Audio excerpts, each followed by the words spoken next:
One of the last tag team things on this tag team month is the Naturals. I actually cried. About the Naturals? Yes, but having to see them again. Franchise is training the Naturals very aggressively. They're being very aggressive with each other, being made to run up steps. This would be a really good, like, vignette series for, like, people that were worth a damn. For literally any other tag team. Yeah.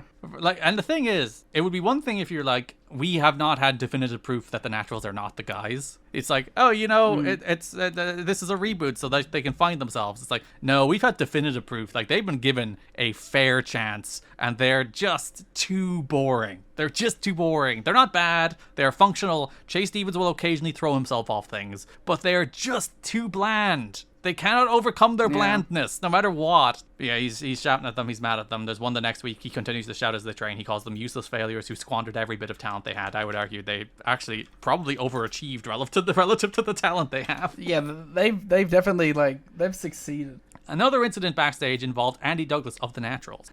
Oh, great. How does he keep getting involved in, like, issues? Like, brother, just take a step back. The Naturals were going to be repackaged with Shane Douglas as their manager, and one of the changes was to be short hair. Andy Douglas put up a fuss about it, and at least as of the day of the taping, was refusing to let them cut his hair. There was talk before the show of abandoning the entire Naturals push, which was supposed to go all the way. To the live crowd, there was no evidence of them on either show, because they were just doing vignettes, so I think they were probably always going to just do vignettes anyway. I do know at least one, if not more, vignettes of Shane Douglas training was supposed to air. It's possible they simply didn't air, but they weren't showing it for the live fans, like the tape Jim Cornette segment that took place on hour 1. If no vignettes air the next 2 weeks, then it's safe to say the plan for the big push is out the window. So they do stick to the push, and they do, like, trim the hair. It's very like Young Bucks when they become Gen Me. It actually is, and like, because it's the blonde one and the black-haired one as well. It's so Young Bucks. But like, I don't know, man. Just cut your hair. Give it a shot. I mean, maybe he knows that's gonna mean nothing, and he's like, "Fucking, just let me have my hair." Yeah, he's like, you're gonna drop this. I know you're going to drop this. So fuck off getting me to cut my hair for it. Yeah. Next week, another feature.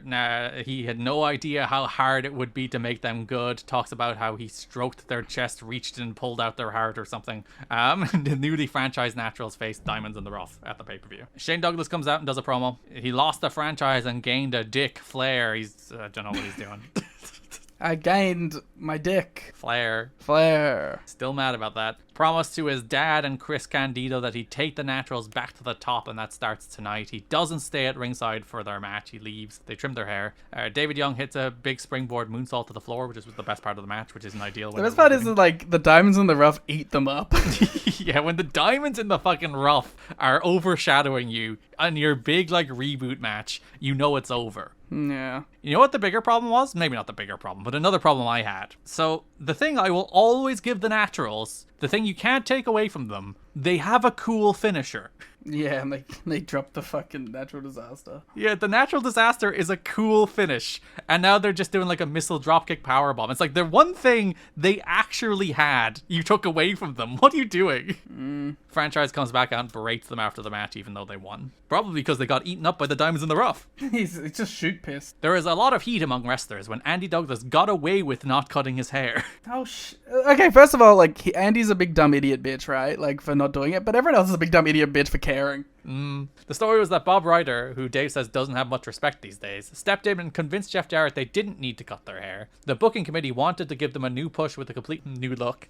Chase Stevens has a little shorter hair that looks the same. They cut a very little bit of Andy Douglas's hair as a concession, but it's still long, but now styled slightly differently. It feels like, this is like the same time that like WWE were doing Eminem. Yeah. Feels like they're going for a similar thing. Like a serious like pretty boy team to be like against like the just absurd pretty boy team that was Eminem. They should do Shane Douglas doing the splits on the apron.